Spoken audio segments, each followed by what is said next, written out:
Ladies and gentlemen, welcome back to another video with Swaggle. ASM number 1, Curator Pedigree in a CGC 9.8.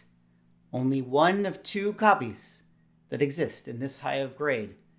7 days left, $420,000, the current bid. Now, I would have shown you this book in the catalog version, but Heritage didn't send me the catalog for session number 1. It's as if they think that I am not a player on this book.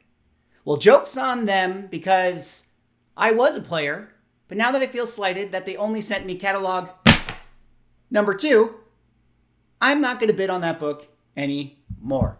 No, sir, folks. Whoever the consignor is, you should know that Heritage just lost you a buyer. Me, Swaggle, because you didn't send me the book. How am I going to do the official Heritage Platinum Session Catalog Preview video and flip through this book if I don't have session 1 to look through? Now, of course, I know why they don't send me the catalog. They know that Swaggle is a window shopper. You mad at Heritage? I think I know why. 'Cause I'm a window shopper, looking at books that I cannot buy. All right, folks, you know what it is by now. We're going to flip through the Heritage Platinum Session magazine. Of course, we could have done this on the computer, but this is the 3rd installment of this preview video, and I think it's really, really fun to flip through the books in the catalog and, make use of, the physical media that we have here today, although ironically it is still in 2-dimension form that you guys are watching this video. But we're going to flip through, talk about some of the books. One of the bigger Platinum sessions I think we've had in the last couple years or so. I mean, in the last session that we had and I did a preview for, one of the big books in that session was an AF-15 in like a 6.0. In this session right here, there's an AF-15 in like a 5.5 that's literally at the end of the book. That should tell you how much of a jump the inventory is for this session here today. But of course, before I get into flipping through the books and commentating, if you guys could like, comment, subscribe, I'd appreciate it. Help support the channel doing those things. But let us get into this video here today. Now, cover book here for session number 2, More Fun Comics number 61 in the CGC 9.0. Very cool Dr. Fate cover right there. Not necessarily a key issue, but a classic cover, no less. It's always fun to flip through, see some of these books. We'll talk about Blue Ribbon Comics 21 in a second. Hopefully you guys enjoy this type of thing, as we go through each book here. Now, starting it off with Golden Age Comics, session number 2. Like I said at the beginning of the video, session number 1 has obviously some huge books. I'll probably do a separate video talking about session number 1 books. Clearly, you guys know about the ASM number 1 in the CGC 9.8. There's like a Batman 1 and a 7.0, a Superman 1 and a 7.0, some 9.8, FF48s and things like that. We'll probably do a different preview of that. But it's kind of more fun to talk about these session 2 books right here, especially when we start with Action Comics number 12. And what is the significance of that one right there? Action Comics number 12. Look at this on the CGC label. 1 panel ad for Detective Comics 27. Are you meaning to tell me that Batman's first appearance might actually be in Action Comics number 12? A very, very unique and kind of rare book right there. This one, I don't think I've seen this in a Heritage auction in quite some time. They talked about the census right here. There's only 15 higher grades of a 2.5. Think about that for a second. Only 15 higher than a 2.5? That is an extremely low census. Of course, you got Action Comics number 20 right there. Classic Superman ripping off the bank vault. Gotta love that right there. Always really cool to kind of see how, they interpreted Superman doing superhero things back in the day. I love the motion that they were able to draw in that. Got some cool other Action Comics 50 here, some high-grade stuff. Adventure Comics, another Action Comics, a Promise Collection book. You keep seeing some of these, we'll call them the filler books of the Promise Collection showing up. I have a feeling that, some of these people bought these books and they were like, oh man, I got a Promise Collection book. And then they're like, do I really want this? I don't really actually need this in my collection. And then they're like throwing it back in the market. Oh man, let's talk about this for a second. Adventure Comics number 40. That is bad ass right there. First Sandman. Look at that guy. Look at how cool the art is on this style. The character design. I absolutely love this book right here. July of 1939. So cool to see this. Super, super rare. Very low census. I mean, this is going to be a monster of a sale. a 5.0 right here. $25,000 the last 6.0, but that's a overstreet values right there. So we know that that's going to absolutely double. Right here we have Air Ace V2 number 2, Edgar Church Mile High Collection, classic cover. This I thought was really interesting. Here you have a 9.6 grade that says it was manufactured without the staple. So technically the cover is detached, and they gave it the green label. But I was a little surprised to see that, because if it was manufactured without the staples, well, shouldn't that get the blue label? Because manufacturing issues shouldn't affect the grade of the comic book. Maybe because it's such a high grade in 9.6 and the cover's technically detached, they felt like they had to give it a green label. I mean, kind of a weird situation for that one right there. You got some All-American Comics, number 25, another cool book. And then you got All-Star Comics, number 8. You guys know what it is. First appearance of Wonder Woman right here. I mean, this is obviously a great Grail book. You got all your classic DC All-Star heroes right here. But unfortunately, no Wonder Woman on the cover. I think that's the thing that's always kind of hurt the value or the peak value of this book. A lot of people really like to go to Sensation number 1 if they're a huge Wonder Woman collector, but still an incredible Grail to have. I mean, first Wonder Woman. I mean, 1942, such a cool book. But on the other side of that, this is definitely a book that has been getting beat up a little bit in some of its recent sales. We talk about how Golden Age books have been able to hold up pretty well throughout the pricing corrections from the comic book boom. But this is definitely one of those books that has had some pullbacks depending on the grade and has had some low sales. And I think that has to do with, Golden Age books can get the hype too. People buy, those Wonder Woman comic books when we had the first Wonder Woman movie, and then the second one was not very good. And then, there's enough out there that people still want to sell it because even Golden Age books have some books that have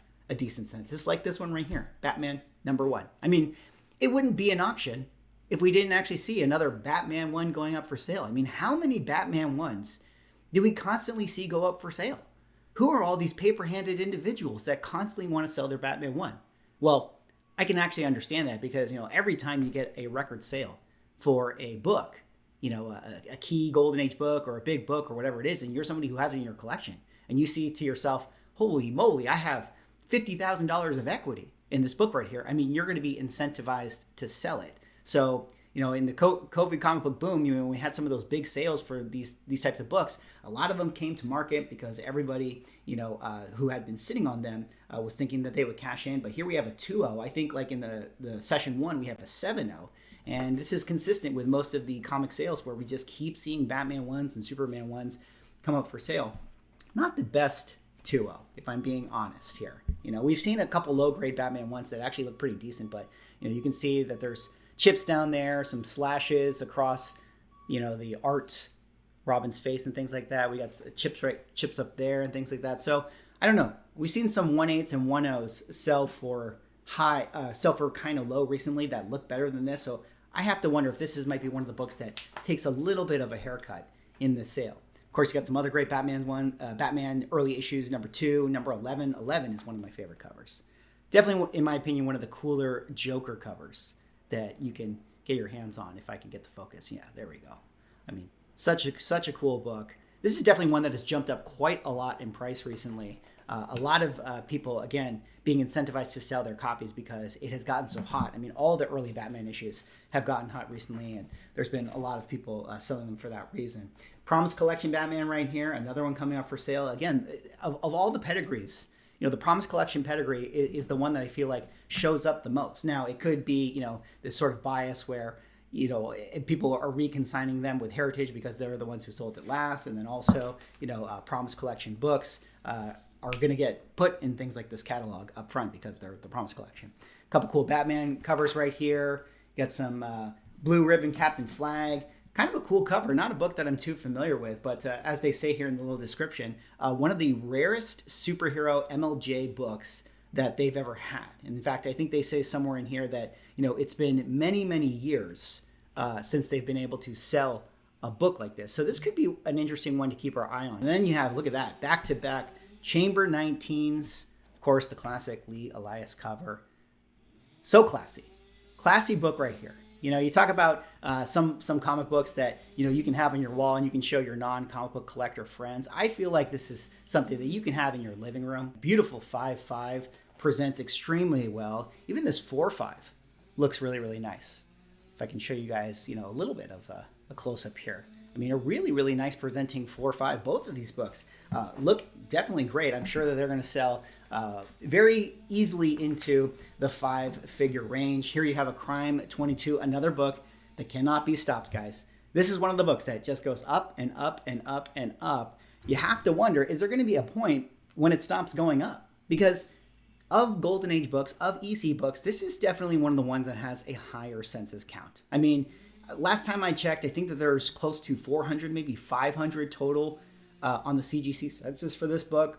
Obviously, if you're somebody who had this book in raw form, you know, during the course of the last couple of years, you probably sent yours in for grading because of, you know, how many or how high the prices were for this thing. So 7.5, I expect this to sell, you know, for quite a lot of money. You know, we had some really incredible sales for the 6.0 range and the 6.5 range and things like that. So that'll be interesting to keep our eyes on. And you just have to wonder, like, it just keeps going up. It's gotta slow down at some point, right? But then we have maybe the greatest Batman cover there is in all of comic books. Detective Comics number 31. Look at that, guys. Look at the blocking, the horns on Batman himself, the creepy culty guy down there in red, holding the damsel in distress. I mean, this cover has everything going for it. Absolutely beautiful, insane book right here. Now, it is a C3, so there is quite a bit of restoration, but still, this is one of those ones where I don't think a lot of people care. You know, they want this book in their collection, they're going to pay up for it. Purple label, be damned. They are absolutely going for this book. An incredible grail. Truly, truly a grail. Is this, in your opinion, guys, is this your favorite Batman cover? Do you actually think that this is better than, say, Detective Comics 27 or some of the other Detective Comics covers and Batman covers and things like that? What is your opinion on this one? Speaking of awesome Batman covers, you got the first Thomas Wayne over here. Definitely very cool. Detective Comics number 33.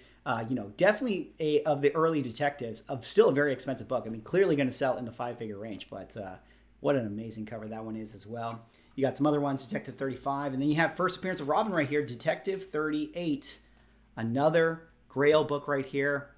Definitely going to be a big sale for this one. What was it? Last couple sales, I think, were in the, you know, at this range, we're in the $16,000, maybe $20,000 range. I expect that this book easily gets into, you know, that area. I mean, so many people would love to have this classic appearance right here of Robin. Being that it's a 1/8, you know, this is the get in the club grade of this book, so it's going to be very, very competitive for a lot of people that just want to have their hands on it. Plus, you know, as far as a 1/8 goes, I mean, presentation wise, I mean, this is a great presenting 1/8. I mean, sure, you have the color break up here and a couple color breaks, but, you know, still a great looking book. Obviously, it has the spine splitting, but, you know, once you get into the CGC case, once you get into cases, spine splitting is definitely the best of the defects to have, in my opinion. Detective Comics number 40, another pedigree right here. First Joker cover.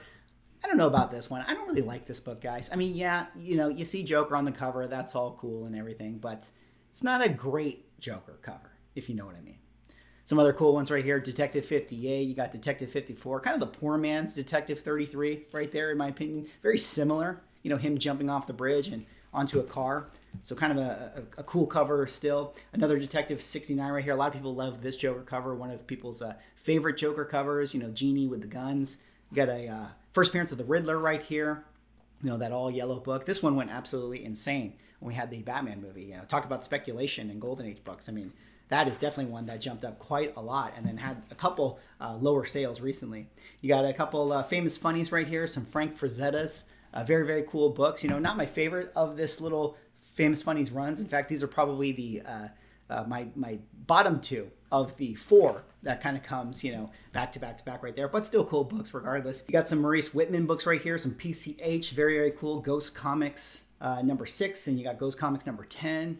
You got a Green Lantern number 1. You know, unfortunately for Green Lantern, you know, his books definitely fall behind, you know, as far as the other superhero books are concerned. I don't know what it is. Green Lantern fans, you know, will the real Green Lantern fans please stand up?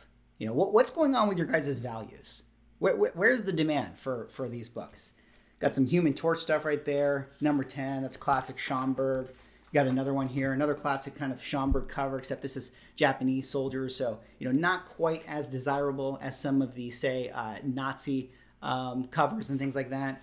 Got some great Marvel Mystery Comics right here. These are some really early ones that are very, very cool. This one right here, where he's kind of melting through number 7, melting through the, I don't know if that's a metal ship or wall, looks kind of like a submarine with the girl in bondage right there, getting tied up by the who I assume are the Nazi soldiers. Then you got some other great stuff right here. Marvel Mystery Comics number 9, the classic Submariner battle. I mean, a lot of people talk about how this is one of the most classic, iconic Submariner, Human Torch, Marvel Mystery Comic covers. Maybe it is the most classic.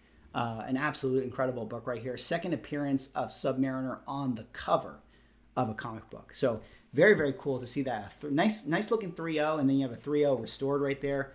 Some other cool Marvel mysteries. A lot of cool Marvel mystery stuff. You got some more fun comics again. Other superheroes, much like Green Lantern, that lag a little bit behind Spectre and Dr. Fate. Cool heroes in my opinion, but they don't quite get the same amount of love. Oh boy, oh boy, Pep Comics number 34. This is going to be a monster book, folks. This is going to be a big one. Here you have super, super rare Pep Comics 1942 classic bondage and skull cover, and you have a bullet in the head panel. I mean, this has all of the elements that people tend to like to collect. You got the girl in red right there, in her dress, and she's all bound to the table. You got a bunch of skulls right here. You got this crazy Nazi scientist guy with the gas needle, injecting it into her as the superheroes kind of fly in. This is definitely going to be a big sale. Huge. 7.0. I mean, I don't really know like what kind of census we're talking about here. Maybe there's only a couple that are higher on the census. I think it says 3 down here in the description, but pretty crazy to see that. A couple other books you've probably never heard about, Punch Comics 12 and Sensation Comics number 1. Just kidding. Some of the biggest grails there are, for Golden Age collectors. This Punch Comics 12, has restoration, a C2, small amount of color touch on the cover, but, maybe you would want to take a chance to remove that. I mean, where would the color touch be? I mean, C2 does mean that there's probably a Sharpie, so I imagine it's somewhere in the black, but it might be worth, kind of cutting out some of that black stuff if possible. I'm pretty risk averse when it comes to that type of stuff, but I'm sure there's people out there that are willing to do it. Here you have a Sensation Comics number 1, a little bit of a, I don't know what that is, pasta stain, ketchup stain going on right there. So kind of a little bit, detracts from the book, but I wonder if that could be lifted a little bit. Still a nice looking 5.0, I guess it's not the worst kind of splatter it could have been on her face. So, the kid's little, spilling over his, SpaghettiOs and stuff like that actually fell in a decent spot. Got a Submariner Comics number 11. This tends to be, one of the big boy Submariner books, where he's fighting off the dragon. This actually is a Promise Collection book as well. Sorry for the focus here. Hard to kind of get it going on. You got a Superman number 1, C1 restoration, small amount of color touch, right edge of the centerfold is trimmed. Definitely a reader-looking copy of this book. I would say that this is, if you're somebody who has always wanted a Superman one, this is going to be probably the cheapest version of this book that is sold in who knows how long. I mean, maybe the last 3 or 4 years, right? Like this is probably going to be as good of an entry-level copy as you're going to get for this one, a C1 1.5 restored. And while it's not the prettiest version of the book, it can definitely be worse. There's definitely been worse presenting books out there. A lot of great Superman stuff. One of my favorites, Superman 15, a nice presenting 7.5 right there. The blues look fantastic on that book. Really, really cool to see that. You got another Nazi one right here with Superman. Again, I've mentioned many times, not too many Nazi covers with Superman. So in my opinion, they're kind of special. Got a Suspense Comics number 4, one issue away from the ultimate book there is in all of comic books, Suspense 3. Thing number 15, you got weird Steve Ditko doing weird things right there. No comment on that one right here. That definitely looks like a nightmare type of book in my opinion. Got some other cool, PCH books, got some Hitler covers and things like that. Got a Wonder Woman number 1. Definitely a cool book, Wonder Woman number 1, in my opinion. I mean, I don't know. It's kind of like, At this point, this is now her third coolest book. You had Sensation 1, you got her first appearance, and then you're kind of moving on to this one right here. There's actually a lot of Sensation covers that are also really, really cool. All right, let's move on now to, what do we have here? Silver Age to modern comic books. Oh no, Silver Age, boring. All right, let's get into it, folks. Amazing Spider-Man #1 and a CGC 6.5. We don't care about 6.5s. 9.8s are bust. Anything below a 9.8 is POS, if you ask me. Just kidding. Nice 6.5, although cover's kind of faded on this one. I wouldn't be surprised if this one takes a really big hit as far as its value is concerned, because if you're paying up for a 6.5, which could easily be in the, I don't know, off the top, $40,000 range, something like that. I mean, you want those colors to be saturated, and these are pretty faded. This might sell more at like a 5.0 level, You got Albedo #2, first appearance of Usagi Yojimbo. Not a lot of 9.8s for this book. All black cover, rare indie book, only 18 9.8s. I think that this could be a pretty monster sale. I don't know what the prices are off the top of my head, but definitely a 5-figure book right there. That could be a really cool one to look out for. You got another one right here. Yeah, see this ASM one right here in the 5.5? Even though this is lower grade, I mean, look at how more red the colors are on Spider-Man as opposed to this one right here. You know what I mean? Like, I think that I'd rather have the 5.5 in that instance. Oh, you got a beautiful 9.0 copy of the Lizard right there. I might make a bid. We'll see. Got some 9.8 Punisher 129s, of course. Of course you're going to have a 9.8 Punisher 120 or ASM 129 with Punisher. It always really bothers me when there's a 9.8, but then they give it the off-white to white page distinction. It's like, CGC, how are you going to do them like that? Just give them the white pages. That would bother me so much if I had a 9.8 with off-white to white pages. Got some Aquaman 1, Atom #1, some books that, again, have their collectors, but I don't know how many people really love those books as far as Grails are concerned. This is a dope book right here. Batman 121, first appearance of Mr. Freeze in a 9.0. Look at that. That thing is immaculate. Really, really nice version of that book. Just a few spine ticks on the side right there. Presents really well. Really cool to see that. Got some other cool books right here. Wow, a 9.8 first Ra's al Ghul right there. That's a beautiful kind of Neil Adams cover. You got a Cerebus #1, cool, another cool indie book, kind of like in the Usagi Yojimbo category. Got some high grade, I guess these are sort of minor keys, second Daredevil and things like that. Always fun to see. Got Thing versus Hulk. You got a first Surfer and a 9.6. Of course, there's a 9.8 in the earlier session. Nice high grade of Super Scroll right there. You got some high grade of First Full Galactus and a 9.4. That's a beautiful book. Old label, guys. CPR candidate. Could be. You got a 9.4 of FF52 and a CBCS case. I mean, this is the first CBCS case we've seen, but you got to wonder, in the wake of everything going on with CGC, is the gap going to be closed for some of these CBCS prices? And I say that to set up this page right here. Here we have, guys, the duel of 9.8 CGC versus CBCS. We will see this once again, back-to-back sales, and we'll be able to determine what the price difference is for these two books. Now, it's unfortunate that this book right here does not have the new CBCS label. That would have been cool to see that, back-to-back 9.8s going for sale. Now, a couple of things to point out. It does look like the colors on the CGC book are a little more saturated than this one right here. However, this book has off-white to white pages, whereas this one has white pages. So this will be an interesting one to keep our eyes on to see, which of these books sells for higher. If there is a price difference, always kind of fun to see that. And especially with everything going on with CGC right now, I mean, you have to wonder, is this really even a 9.8? The people are going to be scrutinizing these books. So it'll be cool to see what those end up selling for. Beautiful copy of Green Lantern 76. Of course, the classic Neil Adams. Beautiful Hulk #1 right there. First Hulk. 7.5 white pages. I mean, look at that. That is a nice looking copy. Just a few spine ticks and things like that. Got a nice Incredible Hulk 9.0 right there. #2. First full green skin. You got everyone's favorite Hulk 181. You got a Hulk 102 right there and a 9.8. You got here's another one, Hulk 181, 9.6 with all those signatures on it. You got a 9.8 Iron Man #1. It's insane to me that there are 9.9 versions of this book, and there I think are 3 9.9s of this book. Like, how crazy is that? That you have a 1968 book, and you have a bunch of 3 different 9.9s. You got a high grade Journey into Mystery #83 right there and a 9.0. You know what really bothers me? I can't stand it when the case prints the number off-centered like that.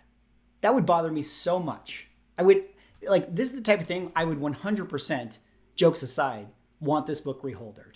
You know what I mean? Like, I already don't like the old labels. And then if I have an old label that has a number that is offset like that, I don't know, guys. That would bother me. It's just like a big eyesore. It's almost worse than a color-breaking crease, in my opinion. Got some other cool Journey into Mysteries. Got a showcase number 4. That's a big book right here. In an 8.0, an 8.0 showcase 4 first Flash. That's going to be a big sale. And a lot of the Flash books, in the wake of the movie had not been selling all that well. Definitely some pullbacks in some of the values for these types of books, although much lower census for this. This is still really early Silver Age, like 1956. I mean, a lot of people actually would call this book the first Silver Age book. So the census isn't quite what, say, an AF-15 census would be, but there still were enough sales that we did feel some pullbacks for that particular book. Got some really cool stuff right here. First Silver Age Spectre, some nice high-grade Silver Surfers and Strange Tales, 9.0 copy of first Doctor Strange. This is a book that I feel like everyone has forgotten about this book. It's kind of gone back to that point where like everyone remembers that nobody likes this cover and Doctor Strange is not on it and nobody actually wants to spend the money that it takes to buy this book. Although that might be the time to buy it. I mean, nothing takes away the fact that Doctor Strange is still one of the coolest characters in Marvel. Beautiful 9.6 copy of Silver Surfer 4. I'd like to see a 9.8 go up for sale. That one would be cool to check out. Oh, brother. Here we go, folks. The preview we've all been waiting for. Ultimate Fallout 4. Djurjevic variant. Blue label 9.8 and a gold label signed by Clayton Crane himself. Well, folks, this is going to be interesting to see. What is this book going to sell for? Put your predictions here in the comments. Let us timestamp this. I am very, very curious to see. Last time there was a situation like this, the gold label actually sold for less than that of the blue label. And that was the conversation at that time. And that was still when this book was around the, like, whatever it was, $30,000 range or something crazy like that. This is going to be really, really fun to watch. We're definitely going to have to do a follow-up on that. But man, oh man, where is that book going?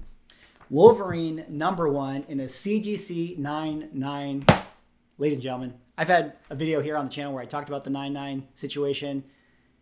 What makes this a 9.9? I mean, compared to all the, other 10,000 copies that are, of the 9.8 level of this book out there, I mean, is it really a 9.9?